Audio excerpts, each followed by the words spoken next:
We will be using a plastic trim remover tool like this. We'll punch in the tool on the corner of the switch panel to pull it out completely. I found this switch panel to be a little stubborn, so you may have to push from the corners as well until you completely pull this outwards.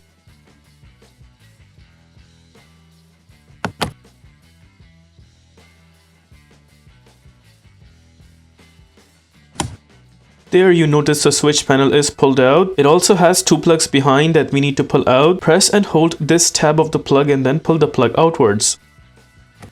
First plug is out. Similar way, take out the other plug, press and hold the tab right there and then pull the plug outwards. Both plugs pulled out. There we got the switch panel taken out completely. Notice behind the switch panel there is 1, 2 and 3 screws that we will take out using a Phillips screwdriver.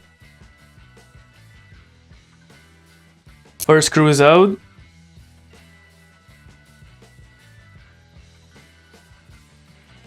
Second screw also out.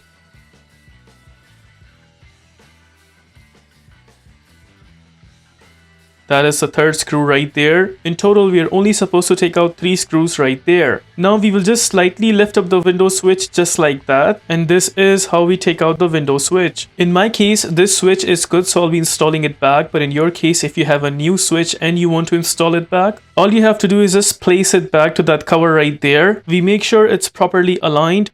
Also make sure from the other side it's coming out completely. There it is. You can also give it a test. Seems good. Now we will go ahead and punch in all those 3 screws back. First, I would recommend to punch in all the screws one by one. Once all the screws are in place, only then we will go ahead and tighten them one by one. While putting the screws back, make sure you are not over tightening all the screws because sometimes they do lose their grip and we are trying to avoid doing that here. Just use your personal judgment and try not to over tighten them. We got all 3 screws tight enough. Now we will go ahead and punch in the switch panel back where we took it out from. First, we'll get both the plugs behind the switch. Then notice the bottom side, it has a tab like that. It has to be placed in that position right there. We'll make sure to punch in the bottom side in that portion first. Once the bottom portion is completely in, only then we will push the top portion of the switch panel. Switch panel is completely in place. With that, we are done with the replacement of window switch. If this video helps you in any way, please consider liking this video and subscribing to our channel. Here are the list of tools used for this takeout.